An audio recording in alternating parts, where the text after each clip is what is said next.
Hello दोस्तों, welcome to school प्रवेश channel. दोस्तों, हमारे चैनल पर आपको स्कूल एडमिशन से संबंधित जानकारी टाइम टू टाइम दी जाती है। दोस्तों, जैसे कि आपने देखा होगा कि हम पिछले कई दिनों से केंद्रीय विद्यालय एडमिशन क्लास 1 के लिए बैक टू बैक वीडियोस डाल रहे हैं। दोस्तों, केंद्रीय विद्यालय में जो एडमिशन का प्रोसेस है वो स्टार्ट हो चुका है। इस संबंध में जो केंद्रीय विद्यालय ने जो लॉटरी रिजल्ट का स्टेटस देखा है उसको देख के बहुत से पेरेंट्स के मन में बहुत सारे सवाल और बहुत ज़्यादा कन्फ्यूज़न हो गया है। तो दोस्तों, एक टॉप मोस्ट और सबसे ज़्यादा कमेंट जो हमारे चैनल पर पूछा जा रहा है वो ये है कि हमारे बच्चे का जो लॉटरी का स्टेटस है उसमें इस कैटेगरी में इतनी वेटिंग है, तो क्या हमारे बच्चे का उस कैटेगरी में एडमिशन का चांसेस है वो कितना है, सर ये बता दीजिए। तो दोस्तों, आज के इस वीडियो में मैं यही बताने वाला हूं आपको कि अगर आपके बच्चे का लॉटरी रिजल्ट स्टेटस में इस कैटेगरी में इतनी जो है वो वेटिंग लिस्ट है, तो आप कैसे पता कर सकते हैं कि आपके बच्चे का जो एडमिशन का चांस है वो कितना परसेंट है। तो दोस्तों, आई होप दैट ये वीडियो आप कहीं पे भी स्किप नहीं करेंगे, वीडियो को मिस नहीं करेंगे। अदरवाइज़ हो सकता है कि कोई इंपॉर्टेंट कॉन्सेप्ट जो इसमें चल रहा है वो आपसे छूट जाए और फिर आपको ये चीज़ें समझ में ना आएँ। तो आशा करता हूँ, उम्मीद करता हूँ कि आप इस वीडियो को पूरा देखेंगे। तो चलिए दोस्तों, वीडियो स्टार्ट करते हैं। तो दोस्तों, जो वेटिंग लिस्ट वाले बच्चे हैं जिनका लॉटरी रिजल्ट का जो स्टेटस है वो वेटिंग लिस्ट शो हो रहा है किसी भी कैटेगरी में, तो इसके लिए सबसे बड़ा और जो इम्पोर्टेंट फैक्टर है वो ये इस पर डिपेंड करता है कि उस केंद्रीय विद्यालय में उस पर्टिकुलर कैटेगरी में जिसमें आपका वेटिंग लिस्ट शो कर रहा है उसमें टोटल कितनी सीटें हैं। दोस्तों, इसको और अच्छी तरीके से समझने के लिए चलिए हम एक एग्जांपल लेते हैं और उस एग्जांपल के माध्यम से आपको हम समझाते हैं। तो दोस्तों, आप यहाँ पर देख सकते हैं कि माना कि किसी केंद्रीय विद्यालय में कुल सीट 120 है।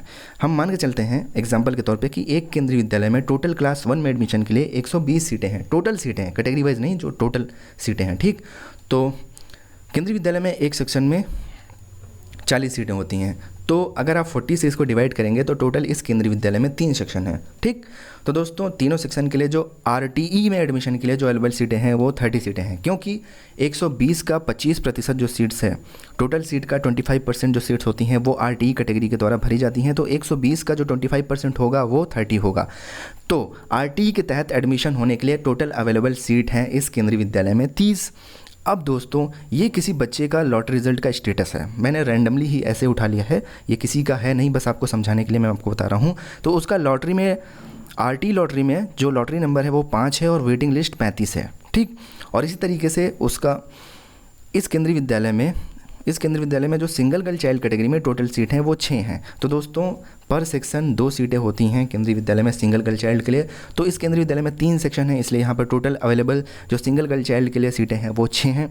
तो सिंगल गर्ल चाइल्ड में इनका जो लॉटरी नंबर है वो 2 है और वेटिंग लिस्ट 8 दिखा रहा है। तो दोस्तों, आप कॉन्सेप्ट को समझते हैं। ठीक, तो मान के चलिए अब आरटी में जो टोटल एडमिशन होना है वो 30 एडमिशन होना है। ठीक, तो 30 बच्चों का तो सीट यहाँ पर कंफर्म हो गया। ठीक, अब 30 बच्चों का सीट कंफर्म है, उसके बाद वाले जितने बच्चे लॉटरी नंबर 1 से लेकर जितने भी हैं तो उनको वेटिंग लिस्ट अलॉट हो गया है। ठीक है, अब मान के चलिए जो 30वां नंबर वाला है उसने एडमिशन नहीं लिया, तो अब इनका जो वेटिंग लिस्ट है वो 34 हो जाएगा। इसी तरीके से अगर 29वां नंबर वाला एडमिशन नहीं लेता है तो जो इनका वेटिंग लिस्ट है वो 33 हो जाएगा। मतलब यहाँ से जितने बच्चे एडमिशन नहीं लेंगे उस हिसाब से यहाँ पर इनका जो वेटिंग लिस्ट है वो कम होता चला जाएगा।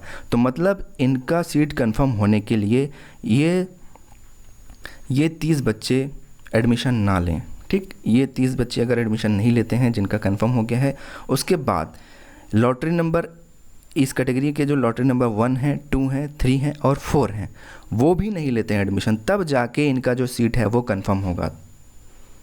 ये चीज़ आपको समझ में आ गई। इसी तरीके से अगर सिंगल गर्ल चाइल्ड में देखा जाए तो यहाँ पर 6 अवेलेबल सीटें हैं, इनका वेटिंग लिस्ट नंबर 8 है। तो मान के चलिए कि 6वें नंबर वाले ने नहीं लिया एडमिशन किसी कारणवश, हो सकता है कहीं और ले ले या फिर उसके डॉक्यूमेंट में कुछ गड़बड़ी हो गई तो उसका एडमिशन नहीं हो पाया, तो अब इनका जो वेटिंग लिस्ट हो जाएगा वो 1 कम हो जाएगा, इनका वेटिंग पहुंच जाएगा 7। इसी तरीके से अगर 5वें नंबर वाले ने भी नहीं लिया तो इनका जो वेटिंग लिस्ट हो जाएगा वो हो जाएगा 7। इसी तरीके से अगर ये 6 के 6 नहीं ली एडमिशन, ठीक, तब इनका वेटिंग लिस्ट जो होगा वो कम होके इसमें से आप 6 माइनस कर देंगे तो इनका वेटिंग लिस्ट 2 शो करेगा। तो इसका मतलब है कि यहाँ पर जो लॉटरी नंबर 1 वाला है, जब ये भी नहीं, जो वेटिंग लिस्ट 1 वाला है वो भी एडमिशन नहीं लेगा, तब जाके इनका जो एडमिशन है वो कंफर्म होगा। तो इस तरीके से आप देख सकते हैं कि total number of available seat in that particular category for any केंद्रीय विद्यालय ये बहुत बड़ा रोल प्ले करता है कि आपके बच्चे का एडमिशन हो पाएगा या नहीं हो पाएगा। ठीक है दोस्तों, अगर मान के चलिए यहाँ पर जो कुल सीट हैं, किसी किसी केंद्रीय विद्यालय में सिर्फ एक ही सेक्शन होते हैं, तो यहाँ पर मान के चलिए 40 है, ठीक, यहाँ पर सिर्फ 40 सीटें हैं। तो इसके हिसाब से जब आप कंपेयर करेंगे तो वहाँ पर एडमिशन के चांसेस, मान लीजिए यहाँ पर वेटिंग लिस्ट ज़्यादा है तो फिर एडमिशन के चांसेस तो बहुत कम होंगे।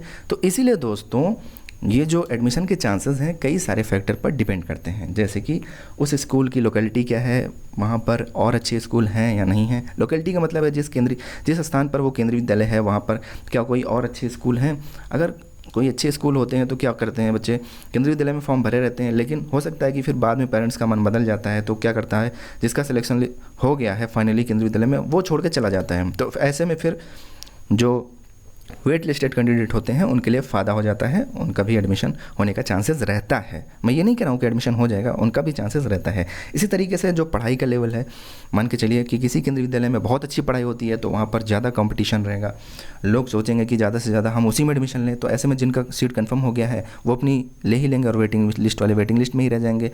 दोस्तों ये जो वेटिंग लिस्ट वालों का जो सीट कन्फर्म होता है ना, ये तभी कन्फर्म होता है जब जिनका सीट कंफर्म हो गया है वो कोई बच्चे अपनी सीट छोड़कर चले जाते हैं, वो वहाँ पर एडमिशन नहीं लेते हैं, तभी वेटिंग लिस्ट ऊपर खिसक जाती है। जैसे रेलवे में रिजर्वेशन का आप सिस्टम देखें है ना, अगर आप रिजर्वेशन कराते हैं, सीट खाली नहीं रहती है तो आपको वेटिंग लिस्ट टिकट मिल जाता है। फिर जैसे जैसे लोग टिकट वापस करते जाते हैं, आपकी जो वेटिंग लिस्ट है वो धीरे धीरे कम होती जाती है और फाइनली अगर उतने टिकट वापस हो गए जितने आपकी वेटिंग थी, तो आपका जो सीट है वो कंफर्म हो जाता है। तो सेम कॉन्सेप्ट यहाँ पर भी यूज़ होता है। और भी कुछ फैक्टर हैं, जैसे कि उस एरिया में उस केंद्रीय विद्यालय की कितनी ज़्यादा डिमांड है। जैसे कि मान के चलिए अभी मैंने आपको बताया कि बहुत सारे लोग ये चाहते हैं कि अच्छे से अच्छे स्कूल में उनका एडमिशन हो, तो कोई ऐसा एरिया है जहाँ पर सिर्फ केंद्रीय विद्यालय ही है और वहाँ पर बहुत अच्छी पढ़ाई होती है, तो ऐसे में जिनका एडमिशन होता है उनको लगता है कि भाई हमें तो गोल्डन चांस मिल गया, हम अपनी सीट क्यों छोड़े। तो ऐसे में वेटिंग लिस्ट वाले तो फिर बेचारे उनका हो ही नहीं पाएगा, ठीक है।